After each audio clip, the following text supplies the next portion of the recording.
Iran বলছে তারা KUET, Bahrain এবং জর্ডানে যুক্তরাষ্ট্র সংযুক্ত স্থাপনাগুলোকে লক্ষ্য করে হামলা চালিয়েছে।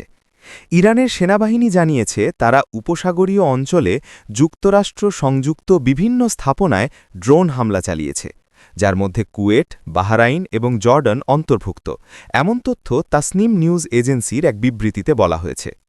ইরানের সামরিক বাহিনী জানায় এই হামলাগুলো চালানো হয়েছে যুক্তরাষ্ট্রের বাহিনীর সঙ্গে সংশ্লিষ্ট স্থাপনাগুলোর ওপর ইরানের অবকাঠামোর ওপর হামলার জবাবে।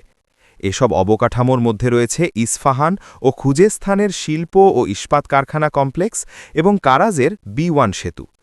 এর আগে মার্কিন প্রেসিডেন্ট ডোনাল্ড ট্রাম্প গতকাল বৃহস্পতিবার বলেছেন কারাজে হামলা চালিয়ে ইরানের সবচেয়ে উঁচু সেতু B1কে ধ্বংস করা হয়েছে।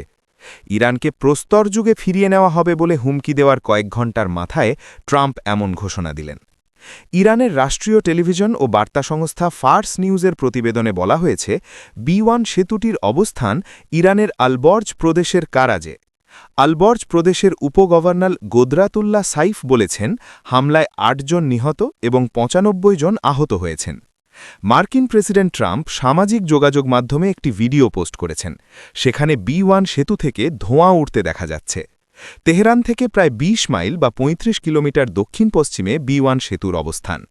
তিনি সতর্ক করে বলেন, ইরান যদি ৫ সপ্তাহের এই যুদ্ধ বন্ধ করতে আলোচনায় না আসে তাহলে আরও ধ্বংসযজ্ঞ চালানো হবে।